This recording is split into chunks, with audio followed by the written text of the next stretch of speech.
किसी ने की क्लासिकल बल्लेबाजी तो किसी ने अग्रेसिव, लेकिन फिर आया क्रिकेट जगत में एक ऐसा बल्लेबाज जिसने अपने बल्लेबाजी के दम पे पूरे जग में अपना लोहा मनवाया। लेकिन अफसोस की बात, आज उसका ही क्रिकेटिंग बोर्ड उसको ही सपोर्ट करने के लिए राजी है ही नहीं। जी हाँ, मैं बात कर रहा हूँ हम सबके प्यारे दिग्गज शिखर धवन की। आज की वीडियो में हम यही जानेंगे कि आखिर कैसे शिखर धवन अर्थ से फर्श पे आ गए।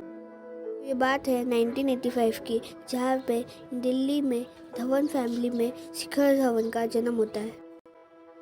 शिखर धवन के लिए बचपन से ही क्रिकेट सब कुछ था और उनके पिताजी ने भी उनके क्रिकेटिंग करियर में उनका बहुत साथ दिया और उन्हें सिर्फ 12 साल की उम्र में ही एक एकेडमी ज्वाइन करवा दी। और उस एकेडमी में अच्छा प्रदर्शन करने के बाद और उनका स्कूल में भी टीम में भी उनका प्रदर्शन अच्छा होने की वजह से अंडर 15 के एक टूर्नामेंट में उनका सिलेक्शन हो जाता है और वो इस सिलेक्शन में काफ़ी अच्छा प्रदर्शन करते हैं और उनके इसी अच्छे प्रदर्शन की वजह से वो सिलेक्टर्स की नज़रों में आ ही जाते हैं।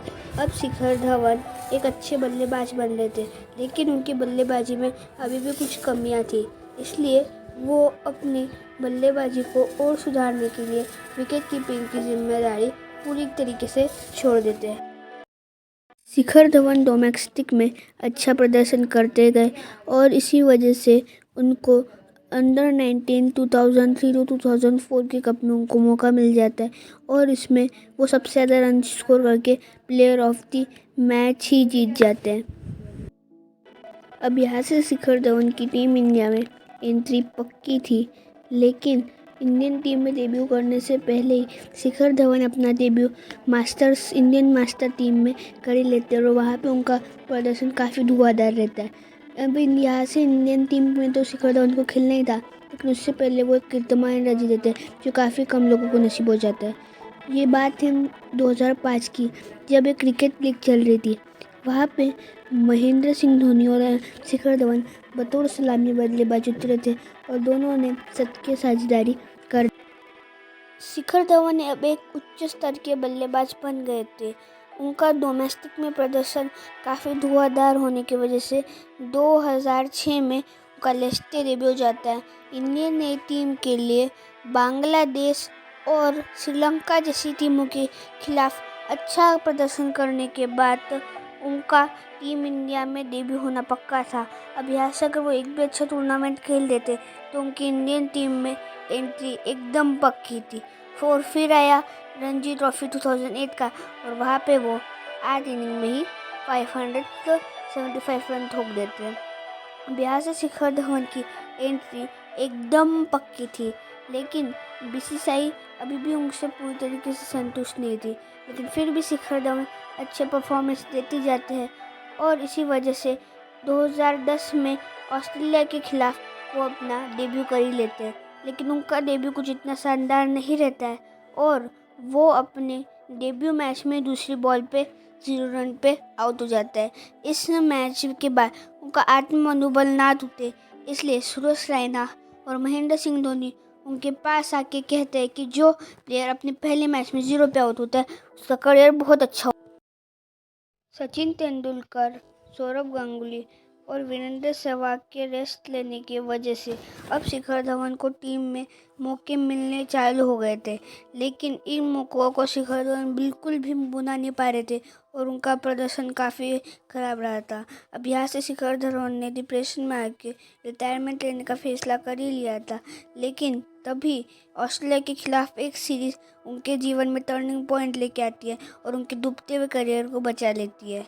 तो दरअसल होता यूँ है कि इस ऑस्ट्रेलिया की सीरीज़ में पहले 2 मैचेस में वीरेंद्र सहवाग का प्रदर्शन काफ़ी ख़राब रहता है, इसलिए शिखर धवन और मुरली विजय को ओपनिंग पेयर पे भेजते और यहाँ पे शिखर धवन शतक जड़ देते हैं और इस शतक की वजह से शिखर धवन एक रिकॉर्ड बना लेते हैं इंडियन टीम में फास्टेस्ट डेब्यू में शतक जड़ने का, जो कि 44 साल पहले का रिकॉर्ड था। अपने टेस्ट में अपने आइडल सचिन तेंदुलकर से कैप लेने के बाद सचिन तेंदुलकर चैंपियंस ट्रॉफी के लिए तैयार थे और ये चैंपियंस ट्रॉफी वही चैंपियंस ट्रॉफी थी।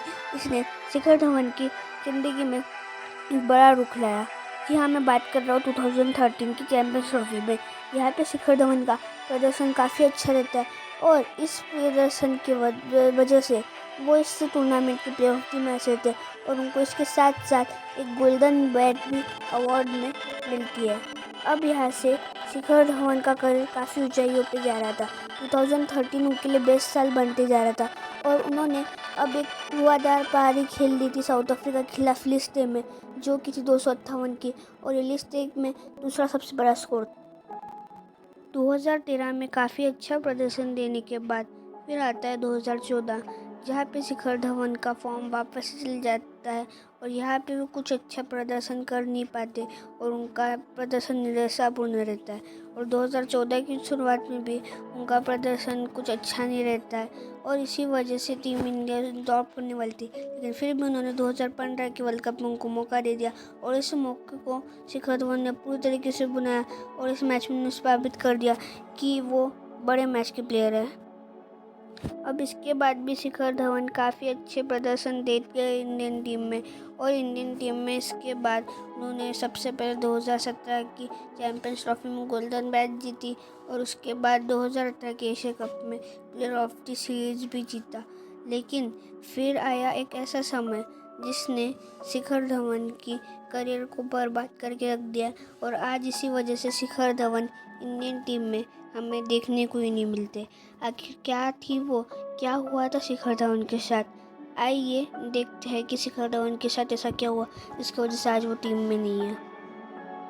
तो ये बात है 2019 के वर्ल्ड कप में, जहाँ पे शिखर धवन को खेलते खेलते अपनी उंगली में एक चोट आ गई थी, जिसकी वजह से उनको टीम से बाहर होना पड़ा क्योंकि और खेलने के लिए एबल नहीं थे। लेकिन फिर भी उन्होंने उस मैच में शतक ठोका और उस मैच में उन्होंने मैन ऑफ द मैच भी जीता। इसके बाद लेकिन जब वो इंग्लैंड से बाहर गए थे तब शिखर धवन केएल राहुल की वजह से आने की वजह से उनके टीम में जब वो आए थे तब उनकी इतनी इज्जत नहीं थी और उनको विषय वालों को बाहर करना ही था। उसके लिए उन्होंने उनके साथ बहुत ही गंदी पॉलिटिक्स करना चालू कर दिया और उन्हें टीम से बाहर करने के लिए बहुत सारे प्लान बनाए। केएल राहुल को तो उनको टीम में तो मानो रखना ही था, इसलिए उन्होंने शिखर धवन को बाहर बनाया करने के लिए बहुत सारे प्लान बनाए।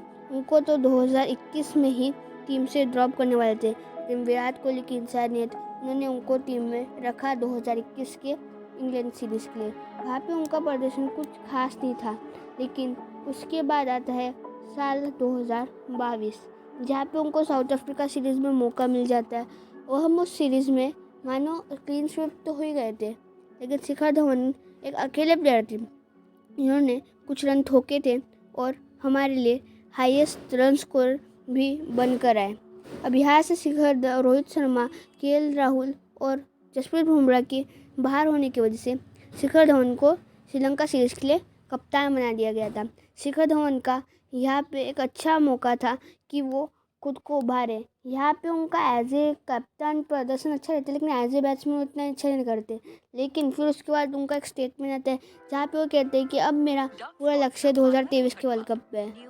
अब यहाँ से भाई मेरी एक बात सुनो कि अगर शिखर धवन ऐसे कह रहे कि उनका पूरा लक्ष्य कहाँ पे है, वर्ल्ड कप पे, और वहाँ पे आप उन्हें ही नहीं ले रहे हो, ये कैसी बात हो गई भाई। इसके बाद वेस्ट इंडीज़ के टूर में भी उनका प्रदर्शन काफ़ी ख़राब रहता है, लेकिन फिर भी शिखर धवन अपनी मेहनत करते रहते हैं और उन कप्तान बनने वाले थे जिम्बाब्वे सीरीज़ के लिए, लेकिन तब केएल राहुल इंजरी से बाहर हो जाते हैं, इसलिए उन्हें कप्तान नहीं बनाया जाता है। अब ऐसा किसी भी प्लेयर के साथ होगा तो उसका तो ऐसा होने से दिल तो टूटेगा ही ना भाई।